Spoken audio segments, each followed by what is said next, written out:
Olá, seja bem-vindo à playlist do Ano Bíblico 2024.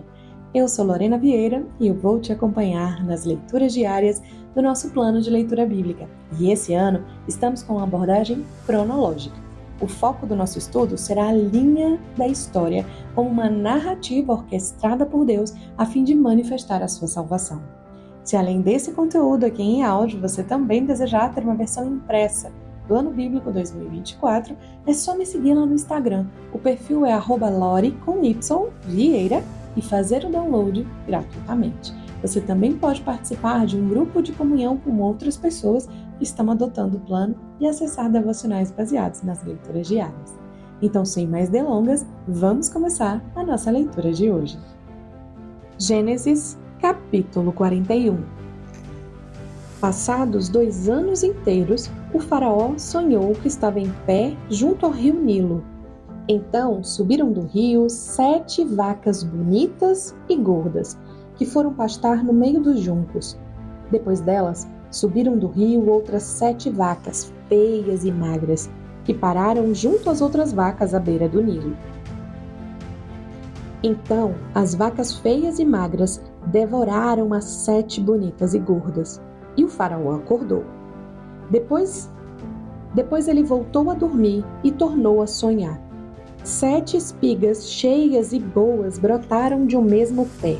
Depois delas, brotaram 7 espigas miúdas e queimadas pelo vento oriental. Então, as espigas miúdas devoraram as 7 espigas grandes e cheias. E o faraó acordou. Tinha sido um sonho. Pela manhã, o seu espírito estava perturbado. Por isso, mandou chamar todos os adivinhos e sábios do Egito. O faraó contou-lhes os sonhos, mas não havia quem os interpretasse para ele. Então, o copeiro Mor falou ao faraó: "Lembro-me hoje das minhas faltas, quando o faraó estava muito indignado com seus subordinados e mandou-me à prisão na casa do capitão da guarda. A mim e ao padeiro Mor, eu e ele tivemos um sonho na mesma noite. Sonhamos cada um seu sonho, cada sonho com sua interpretação. Um rapaz hebreu, servo do capitão da guarda, estava ali conosco. Contamos a ele os nossos sonhos e ele os interpretou para nós, a cada um conforme o seu sonho. E aconteceu conforme a sua interpretação. Eu fui restituído ao meu cargo e o outro foi enforcado." Então o faraó mandou chamar José e o fizeram sair rapidamente da prisão. Ele se barbeou, mudou de roupa e se apresentou ao faraó. E o faraó disse a José: "Tive um sonho e não há quem o interprete. Porém, ouvi dizer que quando ouves contar um sonho, podes interpretá-lo." José lhe respondeu: "Isso não está em mim. Deus é que dará uma resposta de paz ao faraó." Então o faraó disse a José: "Em meu sonho, eu estava em pé à beira do Nilo. Então subiram do rio 7 vacas gordas e bonitas que foram pastar no meio dos juncos. Depois delas, subiram outras 7 vacas fracas, muito feias e magras, tão feias como nunca vi em toda a terra do Egito. Então, as vacas magras e feias devoraram as primeiras 7 vacas gordas. E, depois de as terem comido, não se podia reconhecer o que houvessem feito, porque o aspecto delas ainda era tão feio como no princípio. Então acordei. Depois, vi em meu sonho que subiram de uma só haste 7 espigas cheias e boas. Depois delas, brotaram 7 espigas murchas, miúdas e queimadas pelo vento oriental. Então as espigas miúdas devoraram as 7 espigas boas. Contei isso aos magos, mas não houve quem o interpretasse para mim." Então José lhe disse: "O sonho do faraó é um só. Deus mostrou ao faraó o que ele há de fazer. As 7 vacas boas são 7 anos. As 7 espigas boas também são 7 anos. O sonho é um só. De igual modo, as 7 vacas magras e feias que subiram depois delas são 7 anos, assim como também as 7 espigas miúdas e queimadas pelo vento oriental. Serão 7 anos de fome." É isso o que eu disse ao faraó. Deus mostrou ao faraó o que ele há de fazer. Estão vindo 7 anos de grande fartura em toda a terra do Egito. Depois destes virão 7 anos de fome, e toda aquela fartura será esquecida na terra do Egito, e a fome consumirá a terra. E a fartura na terra não será lembrada por causa da fome que se seguirá, porque será muito severa. O sonho veio ao faraó 2 vezes, porque isso foi determinado por Deus e em breve ele o fará. Portanto, que o faraó encontre agora um homem de discernimento e sabedoria e o ponha sobre a terra do Egito. O faraó deve fazer assim: nomeia administradores sobre a terra que tomem a 5ª parte dos produtos da terra do Egito nos 7 anos de fartura. Ajuntem todo o mantimento desses bons anos que virão e estoquem trigo sob a supervisão do faraó, para mantimento das cidades, e o armazenem. Assim, o mantimento servirá de provisão para a terra nos 7 anos de fome que haverá na terra do Egito, para que a terra não pereça de fome. Esse conselho foi muito bom aos olhos do faraó e aos olhos de todos os seus subordinados. Então o faraó perguntou aos seus subordinados: poderíamos achar um homem como este em quem esteja o Espírito de Deus? Depois o faraó disse a José: visto que Deus te revelou tudo isso, ninguém há que tenha discernimento e sabedoria como tu. Comandarás a minha casa, e todo o meu povo se governará por tua ordem. Somente no trono serei maior que tu. E o faraó disse mais a José: eu te coloco no comando de toda a terra do Egito. Então o faraó tirou da mão o seu anel de selar, colocou-o na mão de José, vestiu-o com traje de linho fino e lhe pôs uma corrente de ouro no pescoço. Além disso, ele o fez subir à sua 2ª carruagem e conclamavam diante dele: ajoelhai-vos. Assim o faraó o colocou sobre toda a terra do Egito. E o faraó disse ainda a José: eu sou o faraó, mas sem teu aval ninguém levantará a mão ou o pé em toda a terra do Egito. O faraó deu a José o nome de Zafenate-Paneia, e por mulher Azenate, filha de Potífera, sacerdote de On. Depois disso, José viajou por toda a terra do Egito. José era da idade de 30 anos quando se apresentou ao faraó, rei do Egito. E José saiu da presença do faraó e foi percorrer toda a terra do Egito. Durante os 7 anos de fartura, a terra produziu muito. E José ajuntou todo o mantimento dos 7 anos produzido na terra do Egito. E o armazenou nas cidades, e armazenou em cada cidade o mantimento dos campos dos arredores. Assim José estocou muitíssimo trigo, como a areia do mar, até que parou de contar, porque não se podia mais contá-lo. Antes que chegasse o ano da fome, nasceram 2 filhos a José, os quais lhe deu Azenate, filha de Potífera, sacerdote de On. José deu ao primogênito o nome de Manassés, pois disse: Deus me fez esquecer de todo o meu sofrer e de toda a casa de meu pai. Ao segundo, ele deu o nome de Efraim, pois disse: Deus me fez prosperar na terra da minha aflição.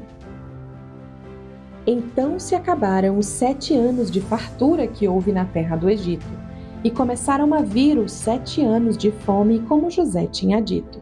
E havia fome em todas as terras, porém havia comida em toda a terra do Egito. Depois, quando toda a terra do Egito teve fome, o povo clamou ao faraó por comida.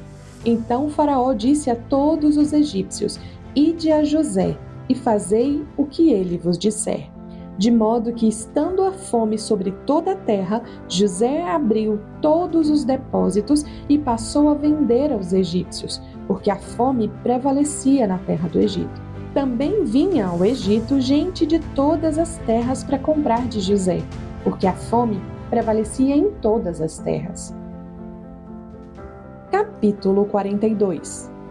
Sabendo Jacó que havia trigo no Egito, disse a seus filhos: Por que estáis olhando uns para os outros? E prosseguiu: Tenho ouvido que há trigo no Egito. Descei até lá e o comprai para nós, a fim de que sobrevivamos e não morramos. Então os 10 irmãos de José desceram para comprar trigo no Egito. Mas Jacó não deixou que Benjamim, irmão de José, fosse com os irmãos, pois disse: para que não lhe suceda algum desastre. Assim, os filhos de Israel foram também entre os que iam para lá para comprar, porque havia fome na terra de Canaã. José era governador da terra. Era ele quem vendia a todo o povo da terra. E chegando os irmãos de José, prostraram-se diante dele com o rosto em terra. Vendo seus irmãos, José os reconheceu, mas portou-se como estranho para com eles. Falou-lhes asperamente e perguntou-lhes: de onde vindes? Eles responderam: da terra de Canaã, para comprar mantimento. Assim José reconheceu seus irmãos, mas eles não o reconheceram. José lembrou-se então dos sonhos que havia tido a respeito deles e disse-lhes: sois espiões e vieste ver se a terra é vulnerável. E eles responderam: não, meu senhor, teus servos vieram comprar mantimento. Somos todos filhos do mesmo homem, somos homens corretos, os teus servos não são espiões. Mas ele respondeu: não, viestes ver se a terra é vulnerável. Mas eles disseram: nós, teus servos, somos 12 irmãos, filho de um homem da terra de Canaã. O mais novo está hoje com nosso pai, e o outro já não existe. Mas José reafirmou: é como vos disse, sois espiões. Sereis postos à prova pela vida do faraó. Não saireis daqui, a menos que vosso irmão mais novo venha para cá. Enviai um de vós para trazer vosso irmão. Vós outros ficareis presos, a fim de que as vossas palavras sejam comprovadas. Se falais a verdade, se não, pela vida do faraó, sois espiões. E colocou-os juntos na prisão por 3 dias. Ao 3º dia, José lhes disse: eu temo a Deus. Fazei isso e tereis vida. Se sois homens corretos, fique um dos irmãos preso no lugar da vossa prisão. Vós outros, porém, ide e levai trigo para a fome de vossas casas e trazei-me o vosso irmão mais novo. Assim serão verificadas vossas palavras e não morrereis. E eles assim fizeram. Então disseram uns aos outros: na verdade, nós somos culpados com respeito a nosso irmão, porque vimos a angústia da sua alma quando nos rogava e não quisemos atender. É por isso que essa angústia está vindo sobre nós. E Rúben lhes respondeu: não vos dizia eu, não pequeis contra o menino, mas não quisestes ouvir, por isso agora o seu sangue está sendo cobrado de nós. E eles não sabiam que José os entendia, porque havia intérprete entre eles. Então José se retirou e chorou. Depois voltou até eles, falou-lhes e tomou Simeão dentre eles. Então amarrou-o diante de seus olhos.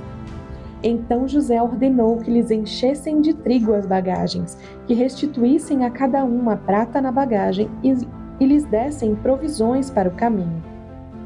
E assim lhes foi feito. Assim eles carregaram de trigo seus jumentos e partiram. Quando um deles abriu a bagagem para dar forragem ao seu jumento na estalagem, viu a prata que estava na boca da bagagem e disse a seus irmãos: minha prata foi devolvida, está aqui na bagagem. Então o coração deles desfaleceu e, tremendo, viraram-se uns para os outros, dizendo: que é isso que Deus nos fez? Depois disso, chegaram ao seu pai Jacó, na terra de Canaã, e contaram-lhe tudo o que lhes havia acontecido, dizendo: o homem, o senhor da terra, falou-nos asperamente e tratou-nos como espiões da terra. Mas nós lhe dissemos: somos homens corretos, não somos espiões. Somos 12 irmãos, filhos de nosso pai. Um já não existe, e o mais novo está hoje com o nosso pai na terra de Canaã. Respondeu-nos o homem, o senhor da terra: assim saberei que sois homens corretos. Deixai comigo um de vossos irmãos, tomai trigo para a fome de vossas casas e parti. Trazei-me vosso irmão mais novo, assim saberei que não sois espiões, mas homens corretos. Então vos entregarei o vosso irmão e podereis fazer negócios na terra. E aconteceu que, quando eles esvaziaram as bagagens, a bolsa com a prata de cada um estava em cada bagagem. Quando eles e o seu pai viram suas bolsas com a prata, tiveram medo. Então Jacó, seu pai, disse-lhes: estáis tirando meus filhos, José já não existe, Simeão não voltou, e quereis levar Benjamim. Todas essas coisas caíram sobre mim. Mas Rúben falou a seu pai: se eu não o trouxer de volta a ti, mata os meus 2 filhos, deixa-o em minhas mãos e eu o trarei de volta a ti. Ele, porém, disse: meu filho não descerá convosco, pois o seu irmão já está morto e só ele restou. Se lhe acontecer algum desastre no caminho que seguirdes, fareis meus cabelos brancos descer com tristeza ao túmulo. concluímos mais um dia da semana 4 do ano bíblico 2024. Se esse conteúdo abençoou você, aproveita para se inscrever no canal, curtir esse episódio e compartilhar com mais alguém. Vamos avançar juntos por essa jornada pela Palavra de Deus. E amanhã a gente se encontra aqui de novo, combinado? Deus abençoe você!